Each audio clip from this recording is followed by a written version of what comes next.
बिस्मिल्लाहिर्रहमानिर्रहीम। Welcome to the series of lecture on two way slabs. And जैसे आप जानते हैं कि जो पिछले लेक्चर्स जितने हमने 5-6 लेक्चर्स किए हैं उसमें टू वे स्लैब्स की डिस्कशन को हम करते हुए आ रहे हैं और एक एक जो टू वे स्लैब के एस्पेक्ट हैं उसको हमने डिस्कस किया है। तो आज का जो हमारा टॉपिक है वो उसका शेयर एनालिसिस है कि स्लैब में जो शेयर आएगी वो कैसे आएगी। जैसे आपने देखा है कि हम बड़े स्टेप वाइज चले हैं। सबसे पहले हमने देखा है कि थिकनेस को हमने कैलकुलेशन की है कि थिकनेस हम कैसे निकालेंगे ऑन द बेसिस ऑफ जो सपोर्ट टाइप हैं उनकी थिकनेस की हमने डिटेल में डिस्कशन भी की है। And then we solve few problems, 2 सवाल भी हमने उसके ऊपर सॉल्व किए हैं। तो जब थिकनेस आप निकाल लेते हैं देन वी चेक क्या आया वो जो हमने थिकनेस अज्यूम की है, ये जो थिकनेस हमने कैलकुलेट की है क्या वो थिकनेस कैपेबल इनफ है कि जो स्लैब में शेयर आती हैं उस शेयर को वो बेयर कर सकती है या नहीं। जो नॉर्मल प्रैक्टिस है कि हमारी कोशिश ये होती है कि हम जो स्लैब की थिकनेस है वो कंक्रीट की जो शेयरिंग कैपेसिटी है उससे ही एक्सटर्नल शेयर को हम बेयर करवा लें। तो इन सम केसेस आज के लेक्चर में आप देखेंगे कि अगर वो कंक्रीट की जो शेयर स्ट्रेंथ है बिकॉज ऑफ द डेप्थ वो कैपेबल इनफ नहीं है एक्सटर्नल शेयर को रिस्क करने की, then we opt for providing the shear steel as well. Shear reinforcement भी हम उसके लिए प्रोवाइड करते हैं। तो आज का जो लेक्चर है वो हमारा उसी कंटिन्यूएशन में है कि सबसे पहले स्टेप में आपने टाइप ऑफ स्लैब चूज़ की कि whether you are going for the flat plate, flat slab और you are going for the edge supported slab. And once you have chosen whatever type of slab you are adopting, then you go and calculate the thickness of that particular slab. And once you have calculated the thickness, then we check for the shear. And if that particular thickness is safe enough for the shear as well, then we go and look for the moments, moment at the critical section. और जब हम moment निकालते हैं on the basis of that moment we calculate the reinforcement and that जो slab का design है वो फिर complete होता है। तो उसी कंटिन्यूएशन में नंबर 1 स्टेप में आपने थिकनेस देखी। अब इस स्टेप में आज के लेक्चर में इंशाल्लाह हम देखेंगे क्या वो थिकनेस कैपेबल इनफ है, उसकी स्ट्रेंथ जो कंक्रीट को दे रही है उस बिकॉज ऑफ दैट डेप्थ, क्या वो डेप्थ और वो शेयर स्ट्रेंथ काफ़ी है एक्सटर्नल शेयर के मुकाबले में, और अगर वो काफ़ी होगी तो फिर हम नेक्स्ट स्टेप की तरफ जाएंगे। तो आज का आप ये समझ लेंगे शेयर एनालिसिस है। We are not going very much deep into the shear. जो शेयर की जो बेसिक अंडरस्टैंडिंग है, जो शेयर एक डेफिनेटली एक बहुत कॉम्प्लिकेटेड और अभी तक एक ऐसा टॉपिक है जिस पर अभी तक रिसर्च चल रही है शेयर पे, तो इसके हम बहुत ज़्यादा डेप्थ में नहीं जा रहे हैं। वो इंशाल्लाह जब PRC 1 का जब हम सीरीज़ चलाएंगे लेक्चर की तो उसके अंदर फिर हम शेयर को काफ़ी डिटेल में डिस्कस करेंगे और काफ़ी सीरीज़ ऑफ लेक्चर होंगे शेयर में, ताकि आपकी जो इन डेप्थ स्टडी है, इन डेप्थ अंडरस्टैंडिंग है वो डेवलप हो सके। तो 2 टाइप के स्लैब हमने ब्रॉडली स्पीकिंग पढ़े हैं। हमने फ्लैट प्लेट और फ्लैट स्लैब को हम दरअसल एक कैटेगरी में रखते हैं। फ्लैट स्लैब जो है वो फ्लैट प्लेट की कैटेगरी है और उसके अंदर आप कॉलम, कैपिटल या ड्रॉप पैनल प्रोवाइड कर देते हैं। ठीक है जी।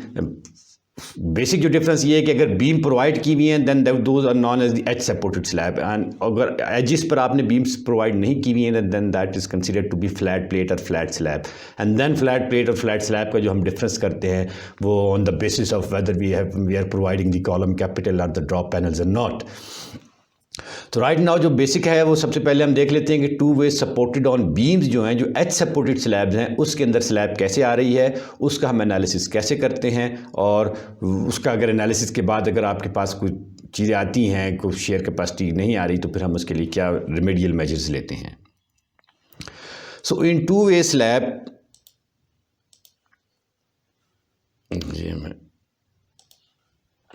in two-way slabs supported on beams, the critical sections are at a distance d from the face of the supporting beam. जो two-way slabs हैं उसमें अगर आपने critical section लेना है, जो आपकी अंडरस्टैंडिंग है शेयर इन बीम्स की, जो बीम के अंदर आपने शेयर किए हुए हैं PRC 1 में, वहाँ से इसको लेकर के हम अगर उसी कंसेप्ट को मैं ये अज्यूम करूँ कि आपको आता है तो फिर ये आपको बात पता होगी जो क्रिटिकल सेक्शंस हैं वो सपोर्ट से एट अ डिस्टेंस d के ऊपर क्रिटिकल सेक्शन होते हैं।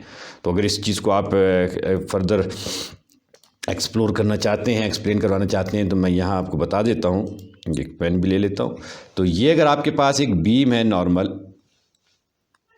राइट, ये this is a beam and this is I am considering this to be a simply supported beam, okay, and you have a UDL over here. And जो आपकी जो understanding है share की वो ये आती है कि यहाँ से आप ये जाते हैं, ये सेंटर में इसको मीट करवा के और ये आ जाते हैं। This is how the shear force diagram looks like. अब होता क्या है कि ये अगर आपके पास सपोर्ट है तो सपोर्ट से यहाँ से ये जो डिस्टेंस आप लेना है, तो ये बीम की जो इफेक्टिव डेप्थ है D, उस D डिस्टेंस के ऊपर आप ये जाते हैं, ये डिस्टेंस भी D होगा। तो this section is considered to be critical for the analysis of the shear. तो शेयर में अगर बीम ने यहाँ जो क्रिटिकल होगी बीम, तो इस पोर्शन में बीम क्रिटिकल नहीं होगी। तो बीम जो होगी इस पोर्शन में भी क्रिटिकल नहीं है। जैसे आप देख रहे हैं कि शेयर जो है इस यहाँ तेज़ी के साथ ग्रेजुअली जो है वो इस डायरेक्शन के अंदर रिड्यूस हो रहा है डाउनवर्ड। तो शेयर जो क्रिटिकल है वो इस पोजीशन के ऊपर है एट ए डिस्टेंस डी के ऊपर। ये इंशाल्लाह जब हम शेयर पे जाएंगे PRC1 के अंदर तो वहाँ भी हम इसको डिटेल में डिस्कस करेंगे। यहाँ मैं जस्ट उसका एक ब्रीफ रिकॉल आपको दिया है कि किस तरीके से शेयर इन बीम्स आती हैं।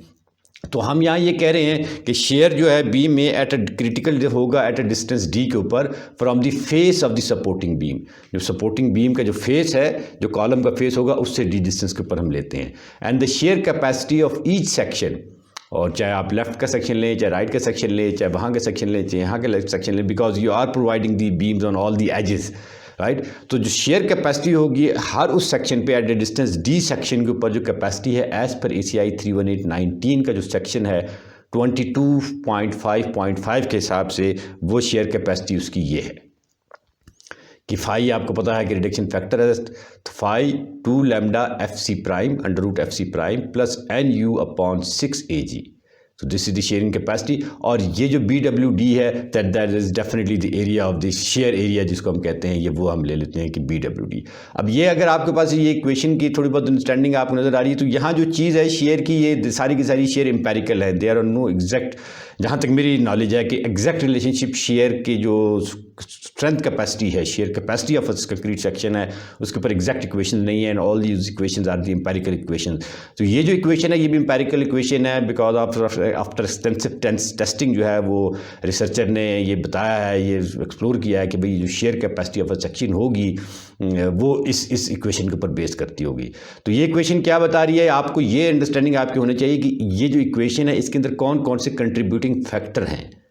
तो that is the most important thing. The conceptual part of this particular equation is that you should be capable enough, you should have the enough understanding and knowledge कि आप बता सकें अपने दूसरे साथी को या आपके अपने माइंड में अंडरस्टैंडिंग क्लियर हो कि यार इस इक्वेशन के अंदर कौन कौन से फैक्टर कंट्रीब्यूट कर रहे हैं, कौन कौन सी चीज़ें ऐसी हैं कि जिसके वेरी करने से हम मेरी जो सेक्शन की शेयर कैपेसिटी है वो भी वेरी करेगी। तो अगर आप इसके अंदर देखते हैं तो फाई जो है वो रिडक्शन फैक्टर है, that is very much known to you कि जो फ्लेक्चर है उसके लिए मेरे खाली हम 0.9 या 0.85 ले लेते हैं, और अगर शेयर के लिए जो है मेरे ख्याल 0.65 है, ये हम देख लेंगे। तो ये रिडक्शन फैक्टर ACI के बड़े नॉन है, इसके बारे में बहुत ज़्यादा कोई कन्फ्यूजन नहीं है। लैम्डा FC प्राइम ये उन्होंने बताया कि 2 lambda FC prime sharing capacity होगी। जैसे अगर आपने देखा होगा मॉड्यूल्स ऑफ रप्चर को भी आपने जानते होंगे, तो वो भी हम इन टर्म ऑफ जो कैपेसिटी है कंक्रीट की, स्ट्रेस स्ट्रेन की जो कैपेसिटी आती है उसके हम कॉन्टेक्स्ट में लेते हैं कि अगर वो कैपेसिटी FC प्राइम है तो उसके मुकाबले में शेयर कैपेसिटी कितनी है। अगर आप उसकी stress strain capacity FC prime है तो उसके मुकाबले में मॉडुलस ऑफ रप्चर कितना है। इसी तरीके से आपने फ्लेक्चर के अंदर भी देखा होगा कि अगर FC prime is the compressive strength of the concrete then flexural strength उस कंक्रीट की कितनी होगी।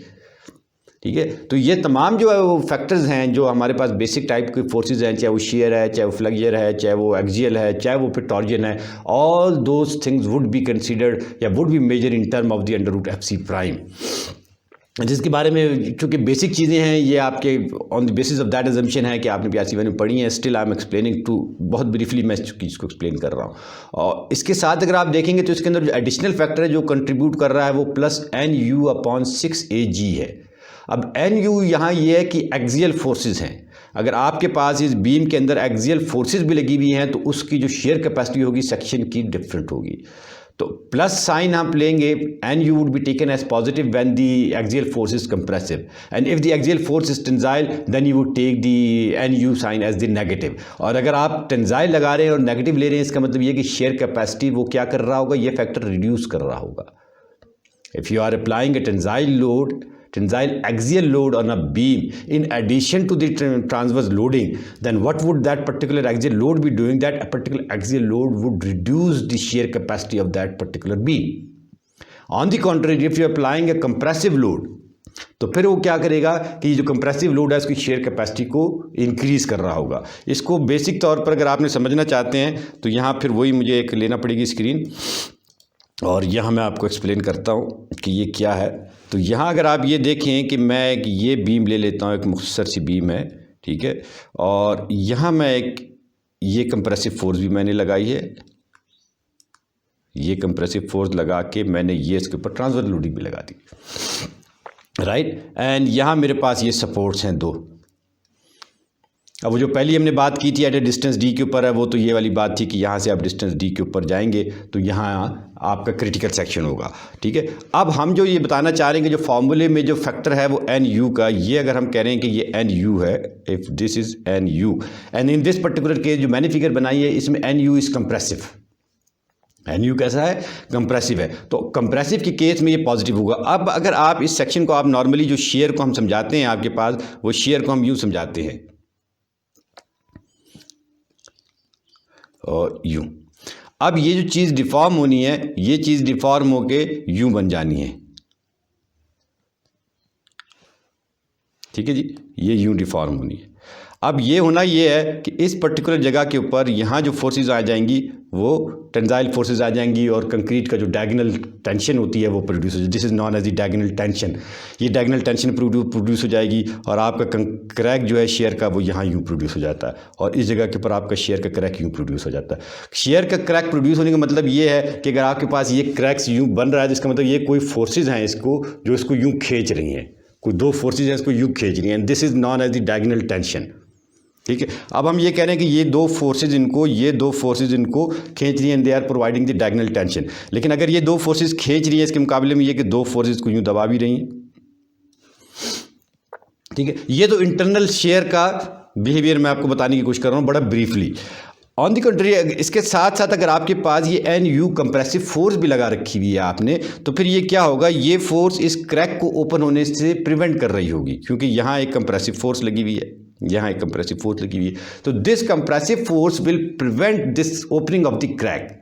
सो एज अ रिजल्ट क्या होगा कि जो कंक्रीट की इस सेक्शन की जो शेयर कैपेसिटी है that will increase in the case of axial compression. On the contrary अगर आपने इसी केस में यहाँ हम स्क्रीन को दोबारा वाइड ले लेते हैं, इसी केस में हम इस पर्टिकुलर केस में हम अगर यहाँ ये टेंसाइल लगा दें, अब हम ये कह रहे हैं कि यहाँ ये डायगोनल टेंशन प्रोड्यूस हो रही है, तो अब क्या होगा, ये टेंशन इसको यूं कर रही है, तो ये जो एक्सियल टेंशन लगी हुई है, ये इसका जो ये फैक्टर है ये इसके साथ डबल अप हो रहा है, एक ये आ जाएगा और एक ये आ जाएगा, तो ये इस क्रैक को मजीद टेंडेंट करेगा, इसके अंदर टेंडेंसी आएगी, इंक्लिनेशन आएगी कि this will further open this particular crack and the shear capacity of the concrete section will drastically reduce. Drastically अगर लफ्ज ना कहें तो ज़्यादा अच्छा है, विल रिड्यूस। अब वो कितने रिड्यूस होगी, definitely all these equation matters. तो ड्रास्टिक का लफ्ज़ इस्तेमाल करना यहाँ अच्छा नहीं था, मैं उस लफ्ज़ को वापस देता हूँ। सेक्शन की कैपेसिटी रिड्यूस होगी, वो कितनी रिड्यूस होगी and that reduction depends upon ये जो चीज़ हमारे पास आई है इस इक्वेशन के ऊपर, ये आपके पास डिपेंड कर रही है कि कितनी होगी। इसके अंदर जो ये फैक्टर है, this factor is that factor, जो कि मैंने आपको लास्ट अभी समझाने की कोशिश की है कि किस तरीके से। और definitely this N U upon A G जो ग्रॉस एरिया है उसके ऊपर डिपेंड करता है। अब ये जो 6 का फैक्टर है दैट डेफिनेटली हैज़ बीन, वो जो मैंने बताया ना कि एक्सटेंसिव रिसर्च एम्पेरिकल इक्वेशंस हैं, तो ये जो 6 का फैक्टर है वो रिसर्च ने देखा होगा कि कितने टाइम पे वो हो रही है, तो वो 1/6 का जो फैक्टर है वो यहाँ से हुआ है। बाकी जो BWD है ये तो शेयर का एरिया है, ये इसके बारे में आप जानते होंगे कि शेयर एरिया क्या होता है। तो अगर आप यहाँ से ये शेयर एरिया लेते हैं तो ये मैं सेक्शन को ये बना देता हूँ, तो ये जो एरिया है ग्रॉस एरिया, अगर आप इस एरिया के ऊपर शेयर ले रहे हैं तो ये एरिया फिर then that would be known as the AG, जिस एरिया के ऊपर आप शेयर को कंसीडर कर रहे हैं। तो इसका मतलब ये है कि यहाँ एक सेक्शन था जो कि यूं जाने की कोशिश कर रहा है और इसके पास यहाँ जो दूसरा सेक्शन था वो अब यहाँ बनाना थोड़ा सा ट्रिकी हो गया। ये आप समझ लें, ये सेक्शन, ये जो सेक्शन है इसकी टेंडेंसी ये है ये वाले सेक्शन की कि ये आपके पास नीचे की तरफ ऊपर की तरफ जा रहा है, तो ये सेक्शन आपके पास नीचे की तरफ आ रहा है। तो this is how the share works ना, सीजरिंग एक्शन होता है, एक सेक्शन नीचे आ रहा है दूसरे सेक्शन ऊपर जा रहा है, ठीक है जी। तो ये इस तरीके से शेयर इसके अंदर आ रहा होता है, तो ये that is the gross area. अब शेयर जो होती है वो 2 डायमेंशनल होती है, तो हम उसकी डिटेल में मैं बहुत ज़्यादा इस टाइम नहीं जाना चाह रहा, वो मैंने आपको बार बार ये बता रहा हूँ कि इंशाल्लाह उसके ऊपर हम एक डिटेल लेक्चर करेंगे। अच्छा जी, अब ये जो ACI ने इक्वेशन आपको बताई है, this particular equation, this equation would be valid in the case we are the shearing area जो है, ये जो शेयर इन्फोर्समेंट है, दैट इज़ ग्रेटर देन और इक्वल टू AV मिनिमम। जो AV मिनिमम के ACI ने आगे चल के कोई क्राइटेरिया दिया है कि इतनी आपने शेयर की इन्फोर्समेंट डालनी है। अगर AV आपका जो है इससे AV मिनिमम से ज़्यादा है, then you will check the shear capacity of this section as per this formula, as per this equation. Formula ज़्यादा इसको इक्वेशन कहना चाहिए। सेकंड केस ये है कि 5VC जो कैपेसिटी है वो आप इससे भी देखेंगे शेयर कैपेसिटी से। ये इक्वेशन वैलिड है for AV less than AV minimum. If AV is less than A minimum then you will go and check the shear capacity of that particular section through this equation. अब ये equation की अगर आप देखेंगे तो इसकी further extension है, ये NU/6 AG as it is यहाँ आया हुआ है। तो ये जो 2 लैम्डा FC प्राइम है, तो इसके बजाय यहाँ अगर आप देख रहे हैं कि 4 लैम्डा S का भी फैक्टर आ गया है। तो lambda S is the shape factor. ये आगे चल के मैं नीचे आपको एक्सप्लेन कर रहा हूँ कि क्या होता है, ठीक है। लैम्डा वही है कि जो कंक्रीट का जो फैक्टर है, ये भी मैं आपको बता रहा हूँ। रो W जो है ये जो स्टील रिइंफोर्समेंट है उसके ऊपर, उसके रेशियो के ऊपर डिपेंडेंट है। ये क्या चीज़ है ये भी मैं आपको भी बता देता हूँ, ठीक है। तो रेस्ट इज द सेम। तो you check your shear capacity of your section according to these 2 equation as per आपका जो AV का जो प्रोवाइड किया हुआ है उस AV के हिसाब से। AV is less than AV minimum, then you will opt this equation and you check the capacity of your section from this equation. And if AV is greater than AV minimum, then you will opt this particular equation and check your shear capacity of this section from this equation. Okay, so ये वो 2 आपके पास equations आ गई। ये ACI कह रहा है for the 1 way share, और one way share किस चीज़ में आ रही है, जो कि H सपोर्टेड स्लैब के अंदर आ रही है, उसकी शेयर कैपेसिटी सेक्शन की हम इससे चेक करेंगे। अब यहाँ जो टर्मिनोलॉजी इस्तेमाल की हुई है, lambda is the multiplier factor for reduce mechanical properties of the light weight concrete. जो नॉर्मल लाइट वेट कंक्रीट हम इस्तेमाल करते हैं, इसका मल्टीप्लायर फैक्टर है। ये और जगहों पर भी इस्तेमाल होता है, या इसके बारे में आप जानते हैं। Lambda S is the size affect factor for the shear strength. Size का जो अफेक्ट है शेयर स्ट्रेंथ पे, उसको इंक्लूड किया गया है, क्योंकि रिसर्चर ने रिसर्च की है मुख्तलिफ साइज़ के, मुख्तलिफ शेप के और साइज़ के जो उन्होंने सेक्शन बनाए हैं, तो उससे उसकी शेयर स्ट्रेंथ कैपेसिटी के ऊपर फ़र्क पड़ा है। तो ये डेल्टा S, लैम्डा S वहाँ से आया है। NU is the factor normal load, ये भी मैंने आपको एक्सप्लेन कर दिया था। And AG is the gross the total area of the cross section. तो ये जो टर्मिनोलॉजी इस चीज़ के अंदर जो इस्तेमाल हुई थी वो सारी यहाँ मैंने एक्सप्लेन करती है। तो you do not need to worry about this equation, you do not have to derive this equation. Only thing that you have to do is to understand this equation कि what exactly these equations are communicating to you. So that is the main function of these equation. आपको ये understanding होनी चाहिए कि यार मैं अपने section में किन चीज़ों को वेरी करूँगा तो मेरे सेक्शन की शेयर कैपेसिटी चेंज होगी, या मेरे सेक्शन की शेयर कैपेसिटी किन किन फैक्टर्स के ऊपर डिपेंडेंट है। ये वो एक क्रिटिकल चीज़ है इसके अंदर जो समझने वाली है, ठीक है। और वो मैंने आपको इंडिविजुअल हर एक चीज़ को आपको बताया कि कौन कौन से फैक्टर हैं जो इसके अंदर कंट्रीब्यूट कर रहे हैं। तो when while sitting in your design office you should be very much clear कि मैं किन फैक्टर्स को चेंज करूंगा तो share capacity of the section would change, ठीक है। ये वो अंडरस्टैंडिंग है जो आपने डेवलप करनी है। So moving head, so when the supporting beams are stiff, अगर आपकी जो सपोर्टिंग बीम है वो स्टिफ है, अच्छा खासी आपने मजबूत बीम में डाली हुई है, and are capable of transmitting floor loads to the column. तो जाहिर सी बात है जब आपने स्लैब का लोड बीम से डालना और बीम का लोड कॉलम पे डालना है, और अगर बीम मजबूत हैं तो फिर स्लैब का लोड वो लेंगी और फिर अपना लोड और देंगी कॉलम पे। तो इन द केस ऑफ दिस मजबूत बीम, स्टिफ बीम, और अगर आपने हल्की बीम डाली हुई है तो बीम बेचारी क्या करेगी, लोड सारा के सारा कॉलम की तरफ जाएगा। और फिर वो जो फ्लैट प्लेट वाला केस है, और जो हमने लास्ट लेक्चर में अगर आपने देखा था जो 2-3 हमने क्राइटेरिया बताए थे आपको थिकनेस के, कि लैम्डा अल्फ़ा जो मीन हमने निकाला था उसके ऊपर डिपेंडेंट है ना। तो ये अल्फ़ा की अगर आपके पास 0.2 से लेस है तो इसका मतलब ये है कि लेस स्टिफ हैं, और अगर अल्फ़ा 0.2 से 2 के दरमियान है इसका मतलब अच्छी खासी स्टिफ है, और अगर 2 से भी ग्रेटर हैं तो फिर स्टिफ इनफ हैं, ठीक है। तो they are assume to carry load acting on floor areas bounded by 45 degree lines. तो ये कैसे 45 डिग्री लाइन से अपने लोड को ट्रांसफ़र करती हैं, ठीक है। Drawn from the corner as shown in the figure, जो कि ये इस फिगर में दिखाया हुआ। अब ये जो लोड है इस पर्टिकुलर बीम पर कहाँ से आएगा, ये 45 डिग्री लाइन से, ये 45 डिग्री लाइन। तो ये जो लोड है ये पूरा की पूरा ये इस बीम के ऊपर चला जाएगा। ये जो ट्रायंगुलर लोड है ये आपके पास इस बीम के ऊपर चला जाएगा। ये जो ट्रिपोजाइडल लोड है वो आपके पास इस बीम के ऊपर। तो this is how the loads are being transferred in an edge supported slab to the supporting beam. And this particular case is for the edge supported slab. Edge supported slab में जो load transfer mechanism होगा वो इस तरीके से आएगा, because you have to calculate the shear ना, आपने इस बीम के अंदर शेयर इसका एनालिसिस करना है, तो शेयर एनालिसिस पर आपको इस तरीके से करना होगा। ये आगे चल के जब हम देखेंगे तो इसमें there is nothing to worry about that. The loads on the trapezoidal areas will be carried by the long beams AB and CD. AB and CD trapezoidal load ले रहा होगा, whereas the loads on the triangular areas will be carried by the short beam AC and BD. तो AC और BD जो होगा वो triangular areas short direction के load इसके ऊपर ले रहा होगा।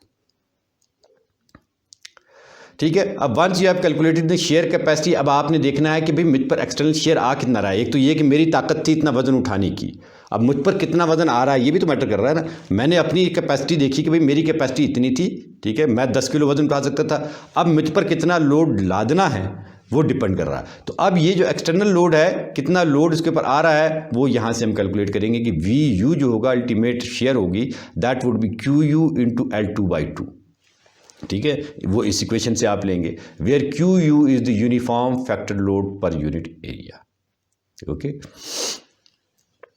so if no shear reinforcement is provided, the shearing force at a distance d from the face of the beam must be equal to, अब ये VUD जो लगा दिया है इसके साथ, d का मतलब ये है कि sharing force at a distance d है। यहाँ से आपने VU निकाला, आप एट अ डिस्टेंस d पर जो है वो निकालने के लिए आप फिर वो यहाँ से ये देखेंगे कि VUD should be less than equal to 5VC, और ये फिर सारी की सारी वो इक्वेशन है जो हमने आपको लास्ट स्लाइड में पिछली स्लाइड के अंदर शेयर कैपेसिटी की बताई थी, वो सारी की सारी वो इक्वेशन आ गई। ठीक है, आगे यहाँ तक की बात समझ में आ रही। अब ये VUD पर अगर कोई कन्फ्यूजन है तो ये मैं आपको एक्सप्लेन कर दूँ कि VUD अभी वैसे मैंने बताया तो था, मेरा नहीं ख्याल है कि इसमें कन्फ्यूजन होनी चाहिए। ये अगर आप देख लें, अब मैं लाइन डायग्राम ड्रा कर देता हूँ। ठीक है, ये मैंने ले लिया और ये इसको हम कह रहे हैं QU है और ये इसको हम कह रहे हैं L2 है। ठीक है, इसका जो इक्विवेलेंट होगा वो आप जानते हैं कि इसको मैं U भी लगा सकता हूँ एक सेंटर में और इसको कह सकता हूँ QU इंटू L2। अब यहाँ जो आपके पास शेयर आएगी वो क्या आ जाएगी, QU L2/2 और यहाँ भी आ जाएगी QU L2/2, ये शेयर। अब इस on the basis of this share, अब ये तो आपके पास यहाँ आ गई मैक्सिमम शेयर, आपने यहाँ से डिस्टेंस D के ऊपर निकालना है। अब ये जो D के ऊपर शेयर आ रहा है उसको हम कह रहे हैं QUD। ठीक है, क्योंकि ये this is the critical share ना, इसके लिए आपने ये वो शेयर है जो आपकी बीम को तंग कर सकता है शेयर में और आपकी बीम को शेयर के अंदर नुकसान पहुंचा सकता है। तो this is the shear that we need to calculate in the case of, चाहे वो वन वे बीम के अंदर भी आप देखते हैं तो आप इसी तरीके से लेते हैं, और स्लैब के अंदर जो एच सपोर्टेड स्लैब है उसके अंदर आता ही वन वे शेयर है, जो दूसरा टाइप का शेयर है वो आता ही नहीं है। वो हम इंशाल्लाह नेक्स्ट उसमें अपने लेक्चर में देखेंगे कि कैसे आता है। ठीक है, तो अगर AV is greater than AV minimum है तो आप इस तरीके से चेक कर लेंगे, and for the second case when AV is less than AV minimum, यहाँ सिर्फ और सिर्फ आपके पास जो चीज़ आ रही है वो ये है कि VUD और यहाँ भी ये VUD should be less then और इक्वल टू 5VC। तो अगर आपका एक्सटर्नल शेयर कम है कंक्रीट की शेयर कैपेसिटी से तो यू आर सेफ, और अगर कम नहीं है तो फिर either you will have to provide the shear reinforcement और you will have to increase the depth. The only thing that you can vary is the depth, क्योंकि अगर आपके पास ये जो बाकी सारे के सारे फैक्टर हैं ये आपके कंट्रोल में नहीं है। डेप्थ जो थी आपके पास उसको आप चेंज कर सकते थे, स्लैब की डेप्थ को। आपने लास्ट स्टेप में देखा था कि मिनिमम स्लैब थिकनेस आपने निकाल ली, अब उससे ज़्यादा तो आप जा सकते थे ना। अब उससे ज़्यादा के लिए या तो आप डेप्थ को इंक्रीज़ कर दीजिए स्लैब की, या फिर आपको शेयर इन्फोर्समेंट प्रोवाइड करना पड़ेगी, जो आगे चल के हम डिस्कस कर रहे हैं। ठीक है, वेयर VUD जो है वो आपके पास बराबर है इस चीज़ के QU into L2/2 minus D। ये वो जो मैंने आपको ड्रॉ करके दिखाई थी उसके ज़रिए से आप निकाल सकते हैं कि कैसे निकलती है। ठीक है, तो यहाँ हम एक ब्रेक ले लेते हैं। ये विदाउट बीम विद बीम वाले सेक्शन को हमने देख लिया। अब जो नेक्स्ट पार्ट होगा उसमें इंशाल्लाह हम विद बीम को देख लेंगे।